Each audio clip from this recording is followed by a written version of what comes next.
महर्षि उड़िया बाबा को भी एक उपासक ने प्रश्न किया था कि महाराज जी मन कैसे रुके। तो उड़िया बाबा ने उत्तर दिया, नियम पालन से। यदि हम नियम पर दृढ़ रहें तो मन हमारा क्या कर सकता है। नियम तो परमात्मा देखता है, हम लोग नियम पर दृढ़ नहीं रहते, इसी से हमारे देश की दुर्दशा है। संध्या वंदन तक का नियम जाता रहा है, भजन करने के लिए नियम की बड़ी आवश्यकता। हाँ, बड़े नियम की आवश्यकता है। तो जैसे प्रातः काल से सायंकाल तक की हर व्यक्ति की अपनी एक दिनचर्या होनी चाहिए। ऐसा नहीं कि आज हम 4 बजे उठे, कल 7 बजे उठे, पर फिर मन को आप कंट्रोल नहीं कर पाएंगे।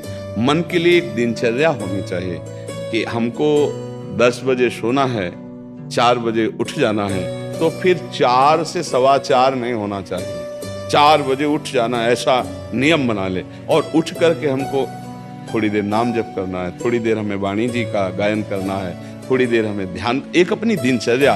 फिर हम अपने संसार के कार्य के नियम, जो संसार के कार्य हैं, उनको भी करते हुए भगवान को समर्पित करें। जैसे जो पद में है, जो आपको राष्ट्र सेवा मिली है, जो आपको समाज सेवा के पद मिले हैं, या आपको जो घर की सेवा के कार्य मिले हैं, उनमें बहुत धर्म पूर्वक आचरण होना चाहिए। अगर आप अधर्म आचरण करते हैं, अपने पद का दुरुपयोग करते हैं, तो आप सुबह जग करके थोड़ा माला चला लीजिए, फिर भी आपका कल्याण नहीं होगा, क्योंकि आप अपने पद का, अपने सेवा का दुरुपयोग कर रहे हैं। जैसे हम जानते हैं कि अधर्माचरण है, ये अधर्मी है, हमें पता है दोषी है, और वो हमको कुछ धन दे देता है, और हम उसको मुक्त करवाने की बात सोचते हैं, और जो निर्दोष है उसको फंसा देते हैं। अब तुम चाहे जितना माला चलाने की कोशिश करो या दान पुण्य करो, वो तुम्हारा अधर्म आचरण, वो अधर्म का धन तुम्हें सतमार्ग में नहीं जाने देगा। नियम लेना चाहिए कि जिस पद में है, जिस धर्म में है, जिस कर्तव्य में है, चाहे कुछ भी हो जाए, हम अपने कर्तव्य से विमुख नहीं होंगे। जितना जप महान है, उतना ही कर्तव्य महान है। दोनों बातें समझना है। जब माला फेरा और इसके बाद बेईमानी, अधर्माचरण, इनका कोई नियम नहीं है कि हमें कैसे चलना है, तो वो माला काम नहीं कर पाएगा, क्योंकि उसका तभी सत्य भाव माना जाएगा माला जपला जब धर्माचरण है। धर्माचरण नियम से। बोले वो बड़े कट्टर नियम वाले हैं, उनको घूस नहीं, आप उनको भयभीत करके नहीं काम करवा सकते, प्रलोभन में काम नहीं करा सकते। ये हमारी गृहस्थी है ना, तो गृहस्थी के पालन के लिए धन चाहिए, और धन के लिए हम धर्म को आगे रखें, धन को नहीं। धर्म को, हमारा कर्तव्य क्या, प्रायः जैसे पूज्य बाबा ने कहा, आज हमारे देश में बहुत दुर्दशा हो रही है। दुर्दशा हो रही, क्यों? क्योंकि सब अपनी जगह से गलत हो रहे हैं। अगर अपनी जगह हम ठीक रहे तो हमारी दुर्दशा नहीं होगी। हमारा भजन कम होगा, लेकिन हम धर्म से चल रहे हैं तो हम विजयी होंगे। हम भगवान को प्रसन्न कर सकते हैं, क्योंकि हमें जो कार्य मिला है वो भगवान का ही कार्य, सृष्टि भगवान का कार्य। जैसे नए बच्चे कुछ वकालत पढ़ रहे थे, तो यहाँ के प्रश्न किया था कि हम जानते हैं कि वो दोषी नहीं है, हम जानते हैं कि वो दोषी है, पर दोषी हमें पैसा दे रहा है, तो हम वकालत पढ़ी इसीलिए, हम उसको जिताएंगे, तो क्या कोई पाप है? तो उनका खुला पाप है। बोले नहीं, हमारी कोई ऐसा कंपनी दो, ऐसा कुछ बोले कि हमारी कंपनी को ये सिखाया जाता है, तो हमको तो ये करना ही होगा, अगर नहीं करेंगे तो हमारी वकालत का मतलब क्या रहा? तो नहीं, वकालत का मतलब अधर्मी को मुक्त करवाना नहीं है। वकालत का मतलब अधर्मी के सबूत एकत्रित करके उसको दंड दिलवाना है, और धर्मात्मा को मुक्त करवाना है। अब इसके लिए आपके पास अर्थव्यवस्था अगर कमजोर भी है, तो धर्म व्यवस्था आपकी पूरी है। धर्म व्यवस्था ठीक है तो परिवार स्वस्थ रहेगा, सुखी रहेगा, भगवान आप पर प्रसन्न रहेंगे। अच्छा, फिर हमने तर्क रखा कि जैसे आपकी बहन के साथ कोई गलत व्यवहार करे, आपको पता है, और वो आपको 10 लाख रुपया घूस दे, तो क्या आप उसका पक्ष लेंगे? नहीं, तो फिर दूसरी बहन के साथ किया। अब यहां विचार करना है ना, अपने भाई का अगर कत्ल किए हो, मुझे पता हो कि ये दोषी है, तो क्या हम पैसे से उसको मुक्त करने देंगे? लगेगा कि जान की बाजी लगा देंगे, और तुम्हें हम ऐसे ही एक गरीब आदमी की किसी ने हत्या की, तो आपका पक्ष बनता है। पर ये ज्ञान कहाँ मिलेगा? बिना अध्यात्म के ज्ञान तो मिलेगा नहीं। ज्ञान तो इस बात का मिला कि कैसे पैसा कमाया जाए।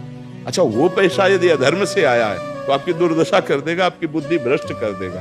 तो जो बाबा कह रहे हैं कि आज हमारे समाज की बड़ी दुर्दशा हो रही, उसका कारण यही है कि हमें अध्यात्म का ज्ञान नहीं, हमें धर्म का ज्ञान नहीं, और बड़ी बड़ी गलतियां हो जाती है। बिल्कुल पता है आदमी निर्दोष है और हम धन के प्रभाव से उसको दंड दे देते हैं। वो दंडा भगवान जब आपको पलट कर देंगे तो आप सह नहीं पाओगे, उसका परिणाम बहुत बुरा होता है। तो इसलिए समाज को चाहिए अपने अपने कर्तव्य का पालन करते हुए एक नियमावली बना ले।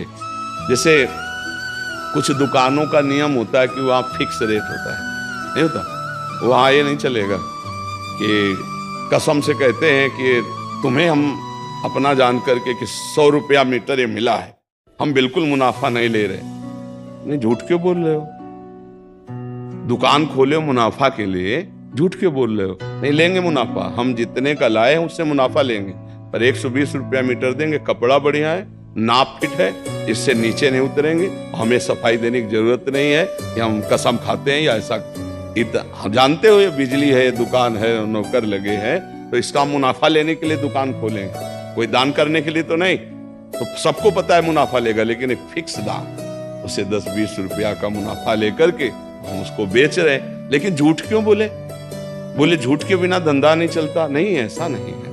अब असत्य बोलोगे तो उससे जो आपको मुनाफा मिलेगा वो आपकी बुद्धि भ्रष्ट करेगा, और सत्य है कि मुनाफा के लिए है वही चीज, और आप एक फिक्स रेट में दे रहे हैं, बढ़िया है। अब अगर आप कोई मिलावट करके भोजन सामग्री दे रहे हैं, आपको पता है, तो जो खाने वाले के हृदय में बैठे हुए भगवान है वो तुम्हारे जीवन में मिलावट कर देंगे, तुम्हारा जीवन महान दुखमय हो जाएगा। ये कहां समझा जाता है?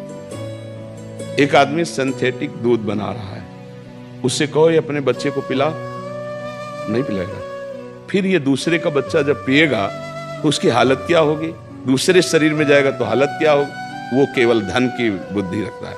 एक आदमी घी में केमिकल मिला रहा है, एक ऐसे अभक्ष्य पदार्थ मिला है, वो स्वयं नहीं खाएगा, लेकिन वो होटलों में भेजा जाएगा, हजारों लाखों लोग खाएंगे, बीमारी बढ़ेगी, उसको रुपया से मतलब है। ये चीज, ये दुर्दशा हर जगह धर्म का ज्ञान न होने के कारण फैल रही, नहीं फैल रही। एक मरीज बीमार है, असली दवाओं में पैसे ज्यादा है, नकली दवा लेकर के असली के दाम में बेच देना, उसको बिल्कुल फायदा ना होना।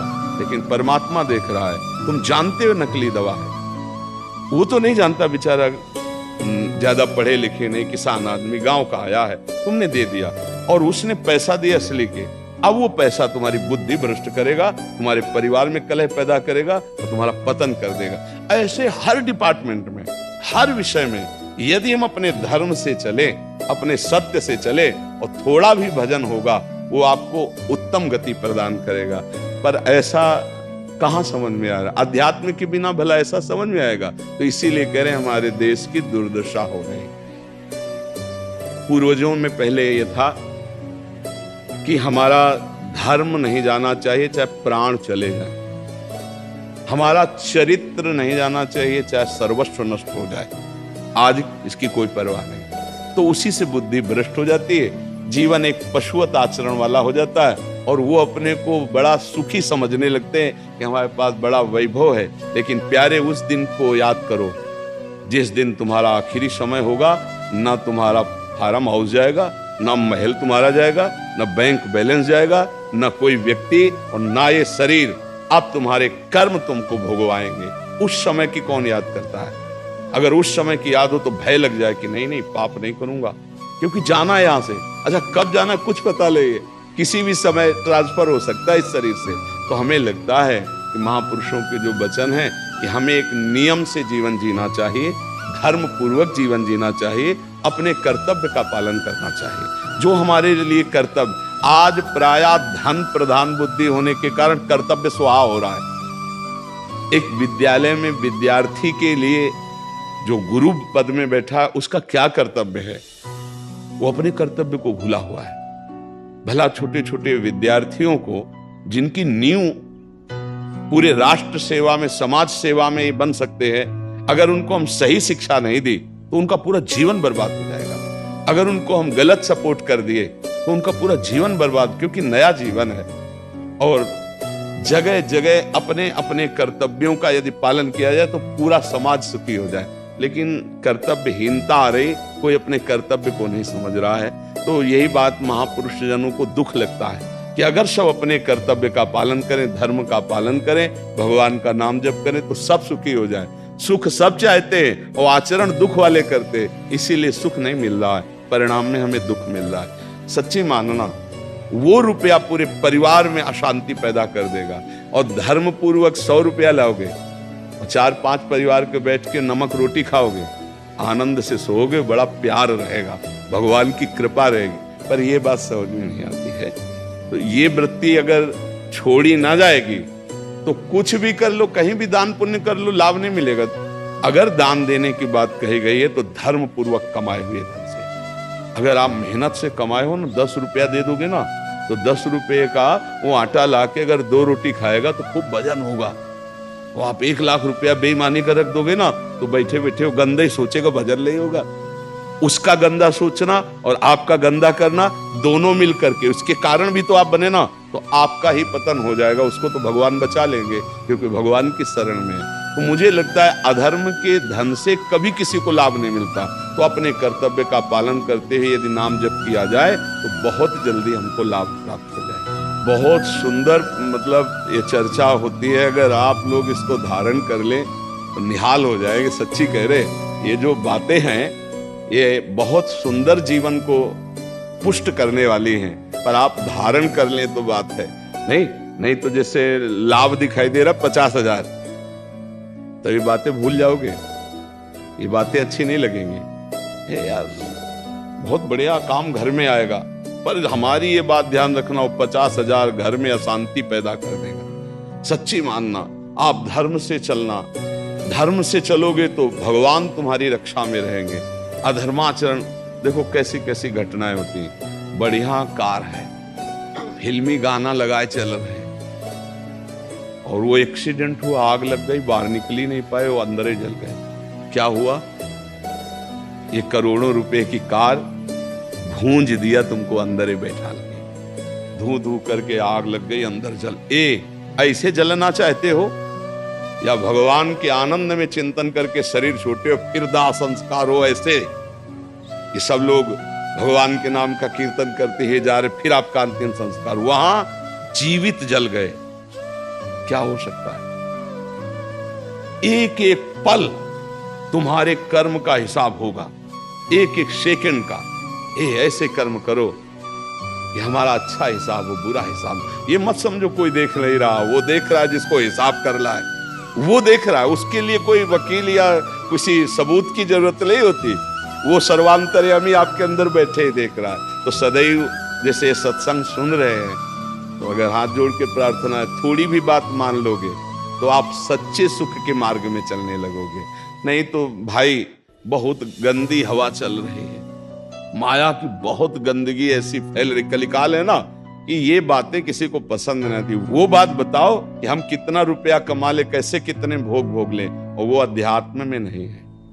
आपको सच धोखे में मत रहना, अध्यात्म में है। जितना आप धर्म से चलोगे उतना सुखी होगे, और लोक में है जितना धन मिल जाएगा उतना सुखी माना जाएगा। लेकिन वो सुख नहीं है, वो चंद मिनट के लिए हाइलोजन की तरह जलेगा, फ्यूज हो जाएगा।